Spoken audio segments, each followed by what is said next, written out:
when I was a worm, I was free. When you're in the bag, it's just you. There's just the adrenaline, the rustle of flannel, waiting to get your head knocked. There's nothing else like it.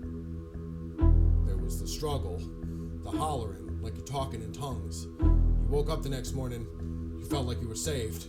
I'd never seen violence like that before. It was so boring. Someone could have gotten seriously hurt.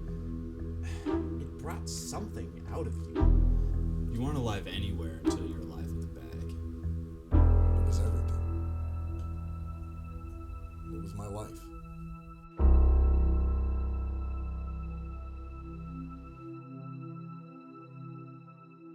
Well, Kyle used to come over all the time, and we would hang out in the basement, cement floors, storage and crap. And it was right after Miranda got back from that punishment thing Ma sent her on because she got caught topping off the Marsala with water.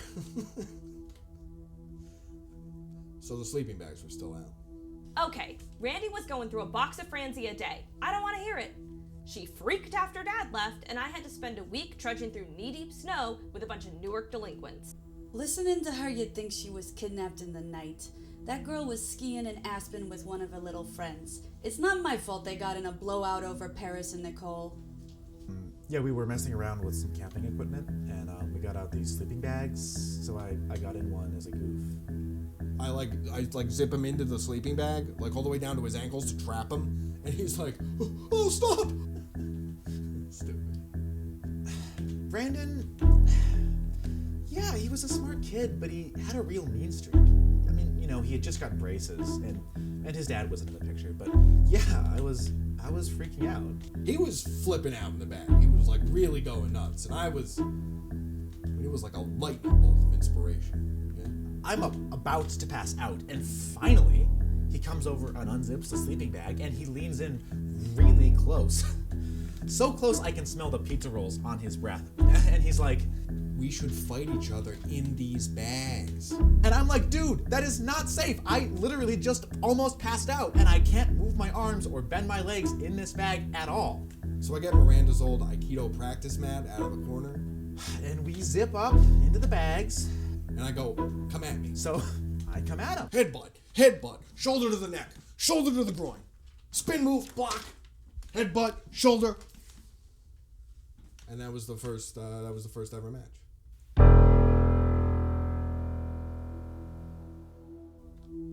Name's Rhett Wachowski, and I was a 2-time featherweight world champion worm warrior.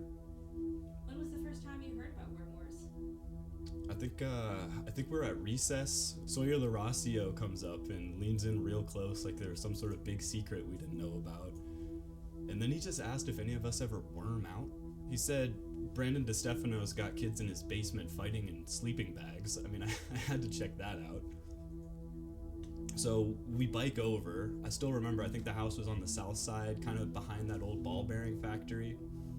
We get there, there's a bunch of people outside, this whole crowd. We had 5th graders, 6th graders even. Yeah, it got crazy. Brandon was having to turn kids away.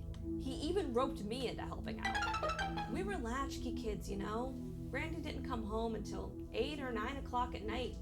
As long as we took the chicken out of the freezer, everything was copacetic or whatever. I knew something was up.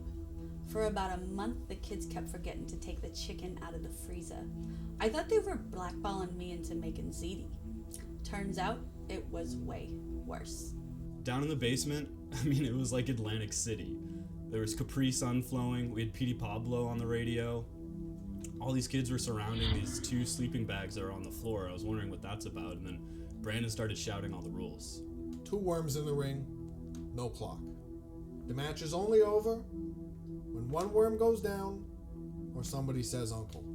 So I'm shaking, I was 6 Capri Suns deep at that point, but I get in the bag, and this other 4th grade looking kid gets in his bag, and we zip up. When you're in the bag, it's just you. All the worries, all the anxieties, the math test on Tuesday, Allison Beyer telling everybody you smell like pizza rolls. None of it matters. What did worm wars mean to you?